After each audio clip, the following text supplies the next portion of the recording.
పిఠాపురం నియోజకవర్గం కొత్తపల్లి మండలం అమీనాబాద్లోని mini హార్బర్ను TDP మాజీ ఎమ్మెల్యే వర్మ సందర్శించారు. కూటమి ప్రభుత్వంలో హార్బర్ పనులను త్వరగా పూర్తి చేస్తామని అన్నారు. హార్బర్ మొగలో కెరటాల ఉధృతి ఎక్కువగా ఉండటం వలన మత్స్యకారులకు ప్రాణహాని, ఆస్తి నష్టం జరుగుతోందని వర్మ చెప్పారు. హార్బర్ యాజమాన్యం మత్స్యకారులు సేఫ్ జోన్లో ఉండే విధంగా చర్యలు తీసుకోవాలని వర్మ డిమాండ్ చేశారు.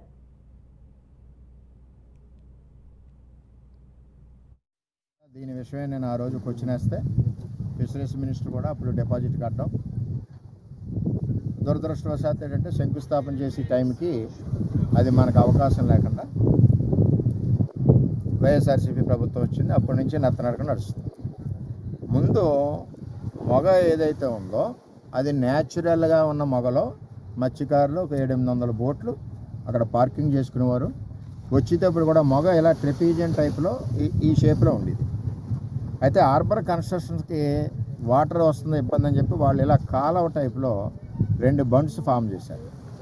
ఈ ఫామ్ చేసినప్పుడు ఈ రైట్ సైడ్ మూలపేట ఏరియా ఏదైతే ఉందో ఇక్కడ శాండ్ డిపాజిట్ అయిపోయి ఈ వేవ్స్ సముద్రం నుంచి వచ్చి డైరెక్ట్ వేవ్స్ అన్నీ కలిపి ఇక్కడ రఫ్గా తయారై బోట్లు మునిగిపోవడం, బోట్లు కొట్టేయడం గోళ్ళకి, అంటే ఈ బండికి, అలాగే మత్స్యకారులు అందులో పడి చనిపోవడం, ఇవన్నీ కూడా